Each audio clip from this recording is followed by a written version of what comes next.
샬롬, 주님의 은혜와 평강이 우리 성도님들의 가정과 사업과 직장 위에 함께 하시기를 빕니다.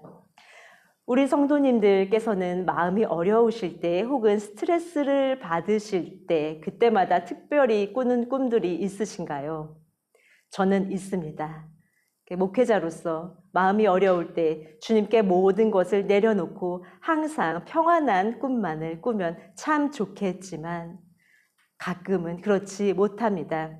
저 같은 경우는요, 마음이 어려울 때면 무엇을 잊어버리거나 무엇을 잃어버리는 꿈을 꿉니다. 예를 들면 자동차를 타러 가야 되는데 주차를 어디에 해두었는지 도무지 기억이 나지 않습니다. 혹은 자동차를 찾았는데 차 키가 없어졌습니다. 자고 일어나면 하나님 앞에 복잡한 마음을 다시 내려놓고 기도를 드리지만 여전히 제 마음 가운데에는 무엇을 잊어버리거나 잃어버리는 것에 대한 두려움이 조금은 있는 것 같습니다. 제가 모 대학에 출강을 다닐 때요, 종강이 한 3, 4주 남았었을 때인데 제가 출석부를 한번 잃어버렸습니다.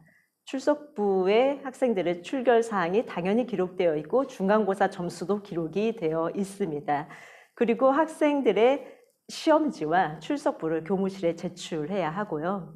이 대학원생들은 웬만하면 공부를 다 열심히 하기 때문에 시험으로는 성적 차이가 많이 안 나서 출석으로 그 차등을 좀 주는데요. 또 대학원생들이 점수에 예민해서 연락이 옵니다. 제가 왜 이 점수인가요? 하면은 그거를 시험지와 출석부를 보여주며 왜 그 점수가 나왔는지 설명해 주어야 하고, 또 4번 빠지면 F인데 분명히 4번 빠진 학생이 몇 명 있었거든요. 그런데 제가 출석부를 잃어버린 것입니다. 이 출석부를 찾느라고 온 집안을 뒤집니다. 책 사이를 다 뒤지고 말도 안 되게 옷 사이도 뒤지고 모든 가방을 뒤지고 몇 날 며칠 10일 한 2주 정도 찾았던 것 같은데요. 우연히 어느 날 어떤 책을 꺼내보다가 그 사이에 출석부가 있는 것을 발견했습니다. 30명의 학생들이 있었는데요. 그 종이 2장이 무엇이라고 그 출석부를 보는 순간 얼마나 기쁘던지요. 학생들에게는 말할 수 없으니 우리 가족들에게 전화를 해서 서로 축하하고 기뻐하며 생일보다도 더 기뻤던 하루를 보냈던 기억이 있습니다. 우리 중앙교회 2025년도 표어는 무엇이죠? 마음을 다하여 모든 일에서 주님을 인정하는 성도입니다. 우리가 인정하는 주님이 어떠한 분이신지 우리는 저번 주부터 누가복음 말씀을 중심으로 살펴보고 있습니다. 저번 주에 우리가 나눈 주님은 어떤 분이셨냐면요, 낮은 자들을 위한 주님, 또 우리의 겉모습보다 우리의 마음, 우리의 이면을 보시는 주님, 우리의 현재 생각뿐 아니라 미래의 생각까지도 미리 아시는 주님, 배척을 당하신 주님, 죽음의 위기 앞에 놓이셨지만 그 문제 한가운데를 담대히 지나가신 주님에 대해서 우리가 은혜를 나누었습니다. 오늘은 잃어버린 3가지, 양, 동전, 아들이라는 3가지 이야기로 우리 성도님들과 은혜를 나누도록 하겠습니다. 먼저 첫 번째 이야기입니다. 양 100마리가 있습니다. 그중 1마리를 잃어버립니다. 보통 양을 칠 때는요, 한 그룹이 20마리에서 200마리까지 친다고 합니다. 20마리의 양 중에 1마리가 없어지면 좀 알아보기 쉬울 것 같긴 한데요. 만약에 양이 100마리, 200마리 이렇게 많으면 사람처럼 심렬총대로 서라 하지 않는 한 저 같으면 참 못 알아봤을 것 같습니다. 하지만 이 목자는 100마리 중에 1마리가 사라진 것을 바로 알아챕니다. 먼저 양의 특성에 대해서 잠시 살펴보도록 하겠습니다. 양은 시력이 굉장히 좋지 않습니다. 한 3m 전방까지밖에 보지 못해서요. 목자가 멀리 있으면 보지 못하고요. 바로 앞에 내 양만 따라갑니다. 내 바로 앞에 양이 무리해서 이탈하면 나도 자연스럽게 이탈을 합니다. 그래도 청각은 좀 낮습니다. 목자들은요, 양이 아무리 많아도 양 1번, 2번 너희들이라고 하지 않고 각자의 이름을 부릅니다. 이름을 붙여줘서 누구 하면 정확히 반응을 합니다. 출발하자는 신호, 멈추라는 신호를 다 압니다. 그러나 같은 말이라도 낯선 음성이 그런 소리를 낸다면 그 음성엔 따르지 않습니다. 양은 방향 감각도 좋지가 못합니다. 개나 고양이, 새, 연어는 훌륭한 방향 감각을 가지고 있죠. 가끔 미디어를 보면은 어느 개가 몇십 킬로를 거슬러서 주인을 찾아왔다라는 감동 사연을 듣기도 합니다. 그러나 양은 조금만 멀리 떨어지면 본인 스스로는 절대로 다시 그 길을 찾아오지 못합니다. 먹을 것도 구분하지 못합니다. 독초가 있고 풀이 있어도 어느 것이 먹을 거고 어느 것이 먹지 말아야 할 것이 몰라서 풀같이 생긴 거면 다 먹습니다. 방어 능력도 좋지 않습니다. 특별한 무기도 없고 속도도 느리고 시력도 나빠서 맹수들에게는 아주 좋은 먹잇감이 됩니다. 이런 이유들로 양에게는 목자가 꼭 필요합니다. 목자는 양의 필요와 건강 상태, 또 양들의 울음소리를 구분합니다. 배가 고픈 울음인지 피곤한 울음인지 위협에 빠진 울음소리인지 아기를 돌보듯이 양을 돌봅니다. 성경에는 예수님과 우리의 관계가 양과 목자로 많이 비유가 되어 있습니다. 오늘 이 목자는 100마리 중에 한 마리를 잃어버렸는데요. 그것을 계속해서 찾습니다. 우리 목자 되신 분께서도 잃어버린 영혼 한 사람을 찾기까지 쉬지 않으시는 분이십니다. 이때 100마리 중에 한 마리 찾으려고 99마리를 두고 가시는데요. 어릴 때부터 교회 잘 다니고 늘 예수님 옆에 꼭 붙어 있는 이 99마리의 양과 같은 성도님들께서는 이 부분에서 기분이 살짝 별로일 수도 있습니다. 나는 늘 있으니까 관심이 없는 거야. 저 사람에게만 관심이 있는 거야 라고 생각될 수도 있는데요. 그런 뜻이 아니고요. 이것은 상황의 긴박성을 나타냅니다. 그 한 마리가 어디 가서 맹수 앞에 놓였을지, 맹수한테 물렸을지, 혹은 절벽에서 바로 떨어지기 직전의 상황인지 알 수 없기 때문에 상황이 얼마나 급박했으면 잠시 99마리를 놓고 간 것입니다. 또한 시간과 공간을 창조하신 우리 주님께서는 시간과 공간의 제약을 받지 않으시고 그것을 초월하시어서 저쪽에 있는 양을 구하러 가셨다고 이쪽에 있는 양을 돌보지 못하시는 분도 아닙니다. 재미있는 사실 한 가지가 있는데요. 양이 혼자 길을 잃어서 절벽 같은 데 떨어져서 이 절벽에 조금 튀어나온데 그런데 겨우 떨어지면요.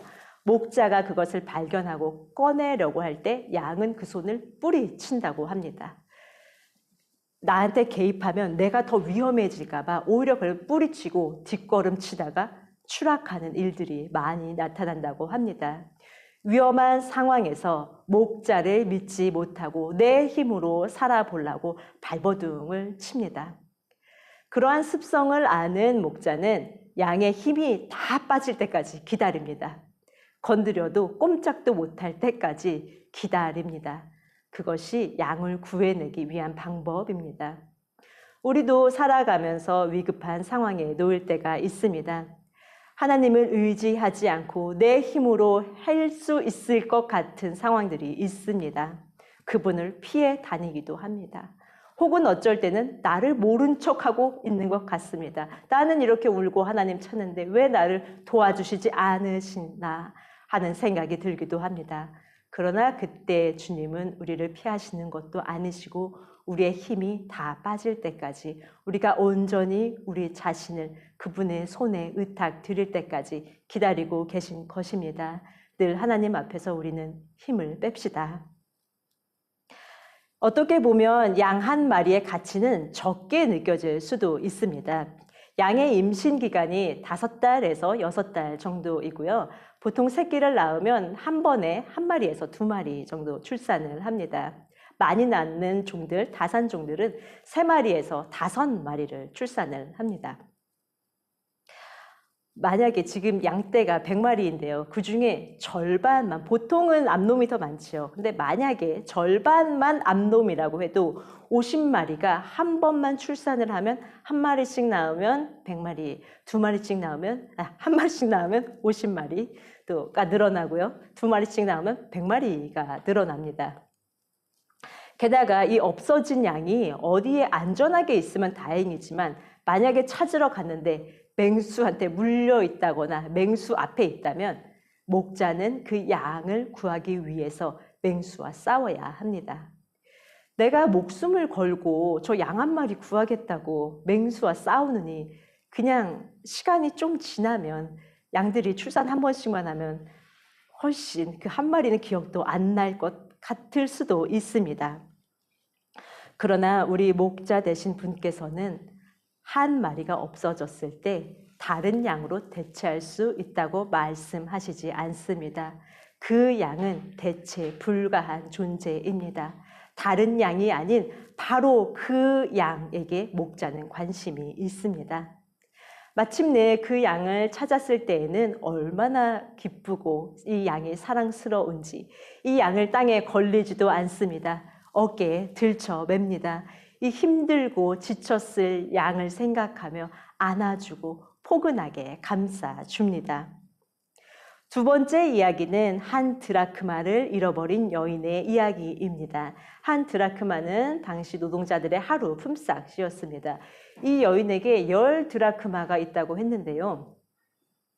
전 재산이 10 드라크마였다면 딱 열흘 일한 품삯만 가지고 있는 매우 가난한 여인이었을 것입니다.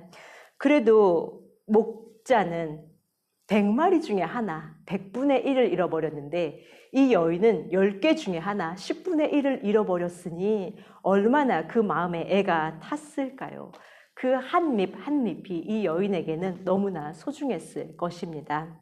전 재산의 10분의 1을 포기할 수가 없지요. 그래서 찾을 때까지 찾아냅니다. 당시 팔레스타인 고대 근동 가옥 구조는 어떻게 생겼었냐면요. 복층인데요. 아래층은 가축들이 있습니다. 창문이 없습니다. 어두운 곳에서 가축들이 지내고 한층 더 올라가면은 그곳에서 사람들이 지내는데요. 창문은 있습니다. 다만 아직 유리가 개발되지 않았기 때문에 구멍을 내고 그것을 나무로 격자로 댑니다. 창을 너무 크게 내면 여름에 덥고 겨울에 춥기 때문에 작게 냅니다. 환기와 채광을 위해서는 반드시 필요한 일이지요. 그래도 위층에서 잃어버렸으면은 가축도 없고 햇빛도 조금은 들어오니까 비교적 쉽게 찾을 수 있을 텐데 아래층에서 잃어버렸다 하면은 그 건초더미, 지푸라기 사이사이, 가축 사이를 다 뒤져야 합니다. 양은 목자가 부르면 울음소리를 낼 수 있었지요. 그러나 이번에는 찾아야 하는 존재가 무생물입니다. 아무리 불러도 드라크마야, 드라크마야 이름을 붙여서 부른다 할지라도 듣지도 못하고 대답도 하지 못합니다. 그러나 이 여인은 그 10분의 1이라는 재산을 포기하지 않고 끝까지 찾아냅니다. 사람이 재산을 복구하기 위해서도 이렇게 노력을 하는데 하나님께서 한 영혼을 찾으시기 위해서 들이시는 시간과 정성, 노력은 우리가 상상할 수가 없습니다. 주님은 세상을 창조하신 너무나 부유하신 분이지만 우리에게는 잃어버린 영혼에게는 이 가난한 여인과 같이 되셨습니다. 우리를 향한 사랑 때문에 포기하지 않으시고 애타는 심정으로 계속해서 찾으십니다. 세 번째 이야기는 그 유명한 탕자의 이야기입니다. 양은 내 목소리에 반응해서 울어준다면 찾아내기가 그래도 쉽지요. 동전은 그래도 집안 어딘가에 있을 테니 내가 찾으면 포기하지 않는 한 언젠가 찾을 수도 있을 겁니다. 그런데 이번에는 아들이 집을 나갔습니다. 내가 찾을 수가 없습니다. 할 수 있는 것이라고는 아들이 돌아오기까지 기다리는 것뿐입니다. 팔레스타인 유대 관습에서는 상속의 방법이 두 가지가 있었는데요. 아버지가 먼저 유언을 남기면 아버지의 돌아가심과 동시에 유언이 효력을 발해서 재산이 분배되는 형식이 있었고요. 또 한 가지는 생전에 줄 수 있는 법도 있었습니다. 그것은 미리 아버지가 오늘 탕자에게와 같이 미리 나눠줍니다. 그렇지만 아버지가 살아계신 동안은 그 사용권은 여전히 아버지에게 있습니다. 탕자가 자기 땅을 아버지가 준 땅을 팔 수는 있지만 아버지가 돌아가시기 전까지는 여전히 아버지의 소유입니다. 이때 탕자는 요구를 합니다. 아버지, 지금 유산 주세요. 아니, 아버지가 돌아가시기만을 기다리는 당당하고 무례한 부탁을 요구를 합니다. 그런데 아버지는 들어줍니다. 생전 증여를 합니다. 그래서 아버지는 여전히 아버지 것과 같이 살찐 짐승을 잡아라 혹은 큰 아들에게도 내 것이 다 네 것이다 라고 여전히 모든 짐승과 재산이 아버지에게 속해 있는 것 같이 말하기도 하는데요. 이 아들은 아버지의 증여를 받고 나서 바로 며칠 뒤에 그것을 챙겨서 떠난다고 본문에 나와 있습니다. 이 챙기다라는 헬라어 단어 슈나게이는 현금화하다라는 뜻이 있습니다. 아버지가 주신 모든 재산을 현금화시켜서 현찰을 들고 떠난 것입니다. 그러나 얼마 후 시간이 지나지 않아 이 아들은 모든 재산을 탕진하고 맙니다. 탕진한 뒤에 그래도 목구멍이 포도청이라 풀칠을 해야 하니 돼지 치는 일을 합니다. 유대인들에게 돼지는 부정한 짐승입니다. 정한 짐승은 굽이 갈라져 있고 되새김질을 해야 유대인들은 정한 짐승이라고 여겼는데요. 돼지는 굽은 갈라져 있지만 되새김질을 하지 않습니다. 부정한 짐승이었기에 유대인들은 돼지를 치지 않았고요. 돼지를 치는 것은 이방인들의 일이었습니다. 유력한 집안의 아들인 이 막내 아들, 둘째 아들, 귀한 아들이 이방인에게 고용되어서 돼지 치는 신세가 되었습니다. 너무 배가 고파서 그것이라도 먹고 싶지만 그것마저도 주는 사람이 없습니다. 이때 아들은 아버지에게 돌아갑니다. 제가 그 아버지였으면 어땠을까 한번 생각해 봅니다. 일단 받아줬을 것 같아요. 그런데 일로 와봐, 여기 앉아봐. 그때 왜 그랬어? 너 돈은 쓴 내역은 어떻게 되는데? 몇 시간 동안 진지하고 깊은 토론을 거친 다음에 이 아들이 정말로 진심으로 회개하고 반성하는 것 같다라고 하면 집안 일 중에 가장 고된 일부터 시키면서 돈의 가치가 무엇인지, 네가 잃어버린 돈이 어떤 의미가 있었던 것인지 가르치고 정신이 확 들게 해줬을 것 같은데요. 이 아버지는 그렇게 하지 않습니다. 그저 나가서 아들을 멀리 있을 때부터 알아보고 먼저 달려갑니다. 아들에게 달려가서는 목을 안고 입을 맞춥니다. 묻지도 따지지도 않고 환영하고 용서합니다. 오늘은 사랑만 합니다. 가장 좋은 옷과 반지, 신발을 신겨줍니다. 이 아버지의 모습이 우리가 닮아야 하는 모습이라고 생각합니다. 우리도 때로는 누군가 우리에게 손해를 주기도 하고 마음을 아프게 하기도 하지요. 그럼에도 불구하고 먼저 다가간 아버지같이 우리도 먼저 다가가고 먼저 마음을 엽시다. 아들이 미우는 것을 살펴보면 나이가 아직 많지는 않은 것 같습니다. 사실 막내는 나이를 많이 먹어도 계속 막내이기는 하지만요. 아버지는 이 어린 아들이 집을 나간 이후로 잘 지내고는 있는지, 고생하고 있지는 않은지, 또 현찰을 많이 들고 갔는데 사기는 당하지 않는지, 강도는 당하지 않는지, 혹은 살아는 있는지 오매불망 아들의 생각뿐이었을 것입니다. 집 나간 아들이 이제나 오나 저제나 오나 집 나간 그 길 방향만을 바라보며 또 바라보고 바라보기를 반복하다가 드디어 어느 날 아들의 모습을 보고는 아들에게 뛰어갔을 것입니다. 유대인들의 주식은 곡식입니다. 주로 곡식을 먹고요. 가축을 키웠지만요. 가축을 키운 이유는 먹기 위함보다는 제사를 위함이었고 치즈와 버터를 얻기 위함이었습니다. 결혼식과 같은 큰 축제 때에만 가축을 잡았는데요. 탕자가 아들이 돌아오자 살찐 짐승을 잡으라라고 한 것은 이 아들이 돌아온 것이 이 아버지에게 너무 소중했다는 것을 말하고 있는 구절입니다. 둘째 아들의 성격을 보면 나가서 사고 칠 것이 뻔합니다. 그런데 아버지는 그것을 보내줍니다. 그렇게 한 이유는 그렇게 해야만 아들이 진심으로, 진정으로 아버지와 함께 있는 것이 어떠한 것인지를 깨달을 수 있기 때문입니다. 물론 그러한 것을 미연에 방지할 수도 있겠지요. 돈도 안 주고 집안에만 있게 하고. 그러나 이미 마음이 떠나버린 아들, 집에 놔둔다 한들 그 아들이 차라리 고생을 하면서 아버지와 함께 지낸다는 것, 아버지와 함께 산다는 것이 어떠한 의미인지 진정으로 깨닫고 아들이 스스로 자발적으로 아버지와 함께 하기를 아버지는 쓰린 마음을 멀리 내다보며 그 마음으로 기다린 것입니다. 오늘 예수님께서 이 세 가지 비유를 드신 이유는 율법 학자들과 바리새인들이 예수님을 비난했기 때문입니다. 유대 정결법에서는 죄인들과 함께 식탁에 앉으면 안 됩니다. 같이 음식을 먹는 게 자체가 불법입니다.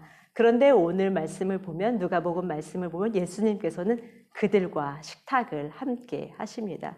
그들은 일리가 있습니다. 당신 잘못했지 않습니까? 맞다. 그리고 예수님께서 하시는 말씀이 이 세 가지의 비유입니다.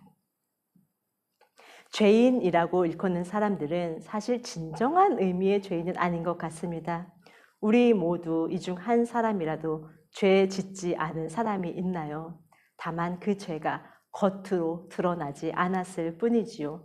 이들 죄인들, 성경에 나오는 죄인들은 죄가 겉으로 드러난 사람들입니다.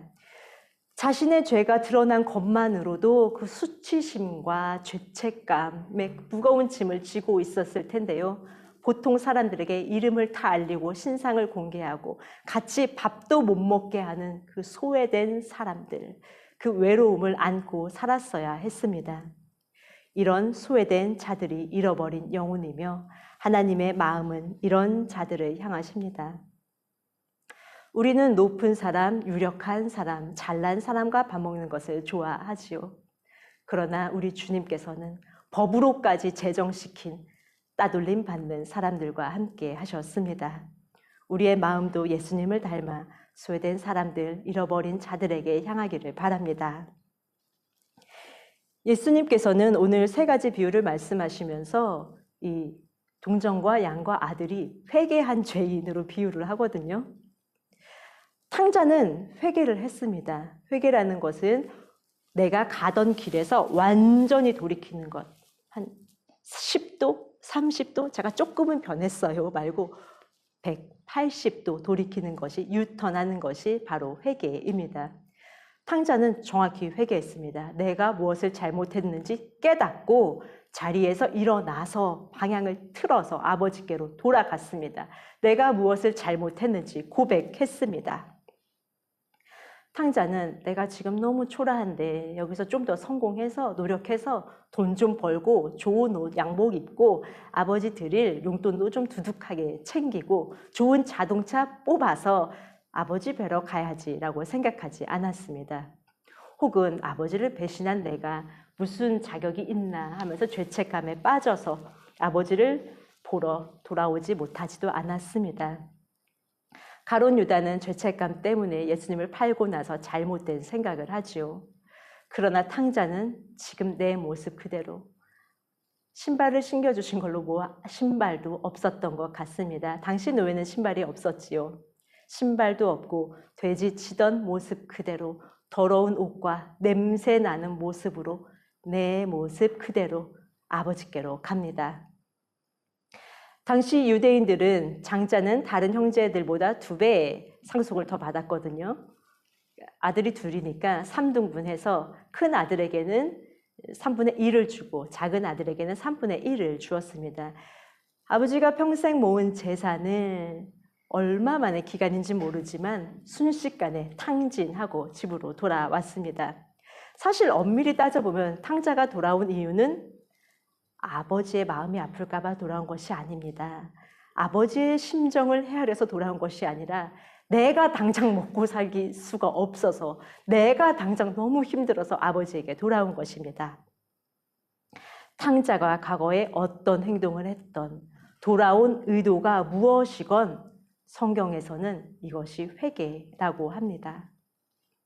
탕자는 회개를 했습니다. 그러나 나 이제 회개했으니까 당당합니다. 나 교만합니다. 나 이 집 아들이야 라고 하지 않습니다. 왜냐하면 회개는 아버지의 처분이 아직 남아있기 때문입니다. 아버지는 묻지도 따지지도 않으시고 용서해 주십니다. 우리도 회개를 하죠. 이제 회개했으니까 개운하다. 난 죄가 없다 할 것이 아니라 사실은 하나님의 처분을 기다려야 합니다. 하나님께서 우리를 맞아주셔야 회개는 완성이 됩니다. 우리가 항상 회개하지만 나는 이제 회개 없다 하며 교만할 수 없는 것은 내가 회개를 했기 때문에 용서받은 것이 아니라 하나님께서 내 회개를 받아주시고 하나님께서 내 죄를 용서해 주셨기 때문에 우리가 죄 없는 자, 의로운 자가 된 것이기 때문입니다. 회개의 주도권은 항상 하나님께 있습니다. 탕자는 3단계로 마음을 먹고 일어나서 돌아왔습니다. 그렇다면 회개한 죄인으로 그려지고 있는 또 다른 주인공 양은 어떤가요? 목자에게 돌아왔나요? 아니요, 스스로 돌아오지 않았습니다. 여전히 길을 잃고 헤매고 있습니다. 그냥 울고 있습니다. 그러나 이 울음은 목자를 찾는 울음입니다.